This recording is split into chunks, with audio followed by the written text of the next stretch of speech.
Vous êtes chef du groupement des affaires réservées au SDIS 78, le service départemental d'incendie et de secours des Yvelines. Comment s'est déroulée cette fin d'année, cette nuit de la Saint-Sylvestre? Eh bien, plutôt calmement, ma foi, et d'ailleurs on ne peut que s'en réjouir. On constate depuis maintenant quelques années, et notamment c'est le cas encore cette année, une stabilisation de nos opérations de secours autour de 100 000 interventions par an. À quelques milliers près en fonction de certains aléas, et je pense en particulier à des aléas climatiques qui ont lieu ou qui n'ont pas lieu, donc ça se joue là-dessus. Quoi qu'il en soit, on est autour de 100 000 interventions et l'année 2014 par conséquent qui vient de se terminer sera dans cette logique-là. Comment s'organise le service pour cette nuit de la Saint-Sylvestre? Est-ce qu'il y a un dispositif particulier? Il y a un dispositif qui consiste à renforcer quelques centres de telle manière à avoir du personnel disponible immédiatement en caserne, donc c'est ce qu'on appelle une garde postée, de telle façon à faire face à un éventuel regain d'activité opérationnelle. L'activité opérationnelle étant liée à l'activité humaine, comme cette nuit-là il y a du monde dehors, potentiellement il y a plus d'interventions. Encore une fois, cette année ça a été très calme, tant mieux.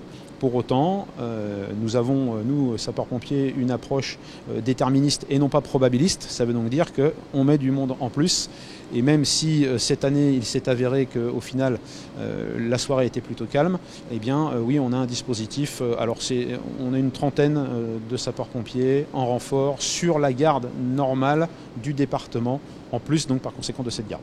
À quel phénomène vous attendez-vous pour cette nuit de la Saint-Sylvestre? Est-ce qu'il y a des phénomènes particuliers? On a vu aussi les forces de l'ordre vraiment sur les routes, présentes, de la prévention. Ça, forcément, sur les routes, il y a aussi un dispositif particulier? Alors un certain nombre de malaises de personnes qui peuvent être liées à une prise d'alcool excessive. Bien entendu, vous venez de le dire, des accidents de la route. Fort heureusement, là aussi, on constate que c'est de moins en moins le cas, et tant mieux. Et puis quelques épiphénomènes, je dirais, d'incendie, mais qui encore cette année n'ont vraiment pas été...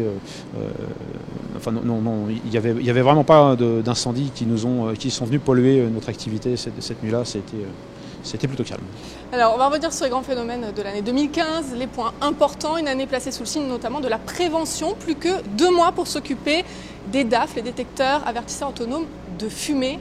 Que sont ces DAF? Alors tout d'abord, en effet, je rappelle qu'il y a une loi qui fixe au 8 mars prochain, donc le 8 mars 2015, le terme auquel chaque citoyen et chaque logement, plus exactement, devra être équipé à minima d'un détecteur de fumée. C'est la loi, ça n'est pas négociable et ça sauve des vies. C'est la loi Morange d'un député yvelinois d'ailleurs. Exactement, loi qu'il a partagée avec le député Meslot aussi, puisque c'est une loi qu'ils ont présentée à deux, mais quoi qu'il en soit, en effet, le député Morange a été impliqué depuis le début dans cette loi. Je disais que les détecteurs de fumée, évidemment, ça n'éteint pas les incendies. C'est pas fait pour ça. Pour autant, ça va réveiller les occupants d'un logement. Je parle évidemment en priorité de la nuit.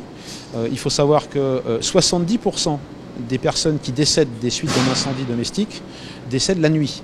Donc c'est d'autant plus important d'avoir un détecteur de fumée puisque par définition, en général, la nuit, tout le monde dort dans le logement et que si un incendie se déclare, personne ne sera là pour veiller et apercevoir qu'un feu démarre dans le salon et par conséquent, c'est l'utilité de ce détecteur que de réveiller les occupants. Il va sonner très très fort, ça émet un signal extrêmement strident de 85 décibels et ça va, je vous le garantis, réveiller tout le monde. Il fallait une loi pour convaincre les gens?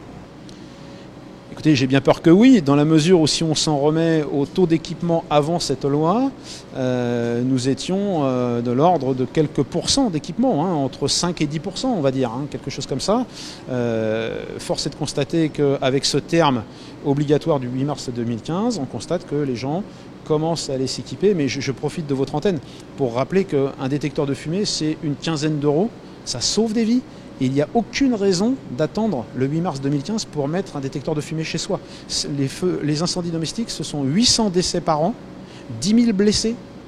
Donc il faut mettre un terme à cette hécatombe, si je puis dire. Un incendie domestique se déclare en France toutes les 2 minutes. Et on a vu une grande campagne au niveau des sapeurs-pompiers des Yvelines derrière nous. C'était important aussi que ce soit qu'il y ait ces aérographies sur des véhicules, notamment des sapeurs-pompiers, de rappeler, de marteler ce message.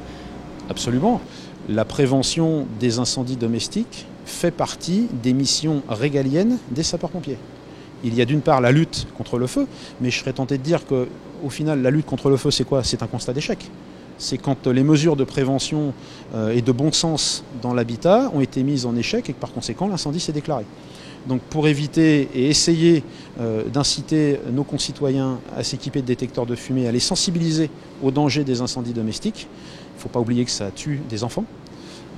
Nous avons initié une campagne puisque nous avons équipé à l'été 2014 10 de nos fourgons incendie qui sillonnent donc la totalité du territoire du département des Yvelines.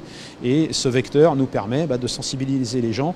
Quoi de plus intéressant, si je puis dire, qu'un fourgon d'incendie. On connaît tous le visage d'un enfant qui s'illumine au passage d'un véhicule sirène hurlante. Et bien si au moins, quand il regarde ce véhicule d'incendie, ses yeux peuvent tomber sur cette sensibilisation au danger des incendies et faire en sorte que ses parents puissent s'équiper d'un détecteur de fumée le plus vite possible, eh bien, écoutez, c'est gagné. C'est le constat que vous en faites, que les sapeurs-pompiers des Yvelines en font sur le terrain, des exemples encore de foyers qui ne seraient pas équipés et des vies qui pourraient être perdues alors que finalement ça coûte qu'une quinzaine d'euros, vous l'avez dit tout à l'heure.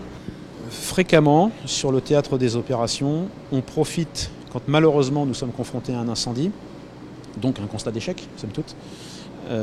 Bien entendu, on commence par éteindre le feu, évidemment, mais ensuite, tous les gens qui souvent sont là autour et s'intéressent à ce qui s'est passé, parfois la famille, bien entendu, des sinistrés, on profite, rien que cette dizaine de personnes, vingtaine de personnes, on en profite pour passer le bon message.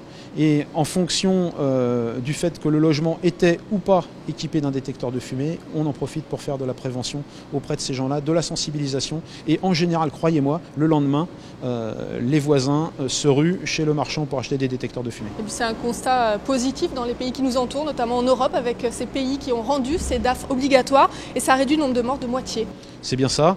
Les pays historiquement anglo-saxons, le nord de l'Europe, dont l'habitat d'ailleurs est basé beaucoup sur du bois, ils ont recours au bois, je pense à la Suède par exemple, ont des taux d'équipement qui sont supérieurs à 90%, parfois 95%. Donc on frôle la quasi-totalité des logements et comme vous venez de le dire, statistiquement, on sait que lorsqu'on atteint ces chiffres-là, on divise par 2 le nombre de morts. Alors comment bien s'équiper? Quel détecteur choisir? Est-ce qu'il y a des normes? Comment bien choisir son détecteur? Il est important en effet de vérifier que sur l'emballage de son détecteur avant de l'acheter soit mentionnée la norme NFEN, donc norme européenne traduite, transcrite en droit français, 14604. C'est la norme qui régit les règles techniques et d'installation de ces équipements et qui par conséquent cette norme est respectée dès lors qu'elle est mentionnée sur l'emballage. Et comment on le place dans le domicile, dans l'appartement, la maison?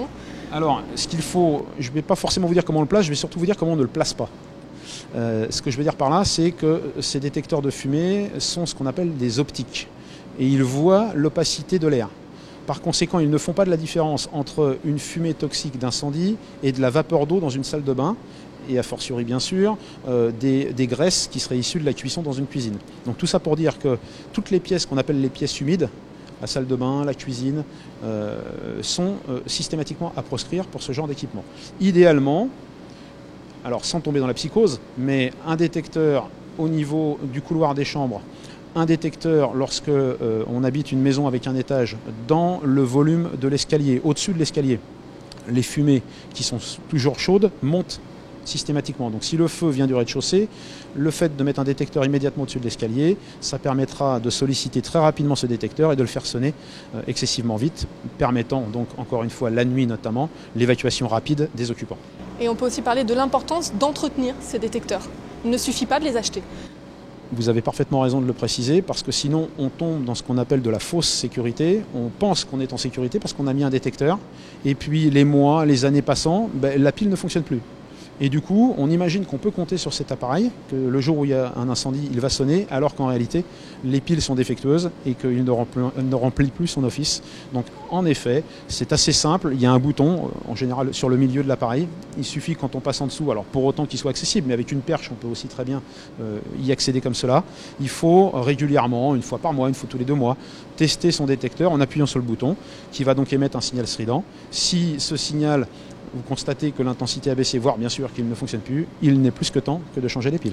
Et on le rappelle, vous avez jusqu'au 8 mars pour vous équiper et cela peut sauver des vies. Merci beaucoup, commandant, de nous avoir parlé de ces détecteurs, de ce bilan de la Saint-Sylvestre. Merci beaucoup. C'est moi. Et grand temps continue.